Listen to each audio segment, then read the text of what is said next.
Left liberal का जो एक माइंडसेट होता है ना दोस्तों, वो एक गैंग है। ये विशेष रूप से ये इंटेलेक्चुअल गैंग है। इसके बोलने का तरीका अलग होता है। ये सिद्ध कर रहा है कि भारत सरकार ने युद्ध थोप दिया है। ये उसको उसका दर्द नहीं दिखता कि पहलगाम में किस तरीके से धर्म पूछकर हमला किया गया।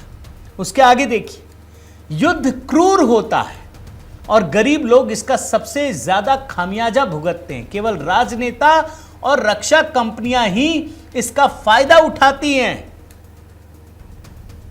यह लोगों को भड़का रहा है कि यह युद्ध रक्षा कंपनियों के लिए हुआ है।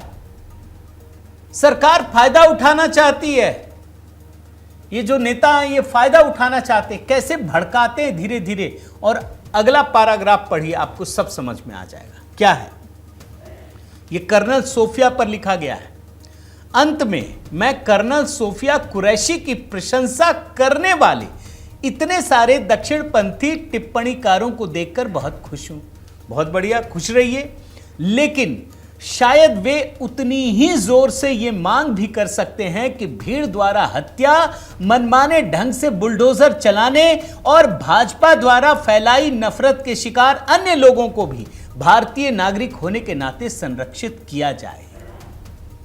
कहां से कहां पहुंच गए और सीधे भारतीय जनता पार्टी को कटघरे में खड़ा कर दिया।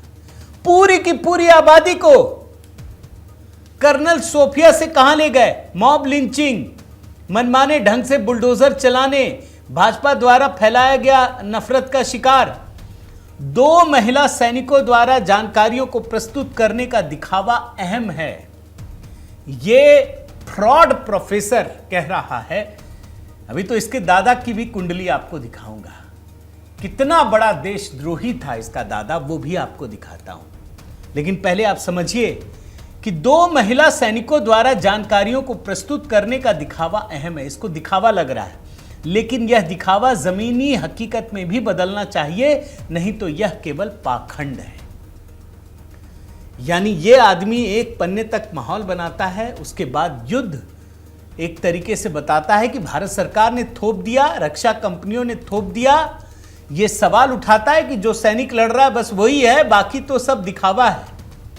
कर्नल सोफिया को या जिन 2 महिला अफसरों को वहां पे पीसी कर रही थी, वो सब दिखावा है इस आदमी की नजर में।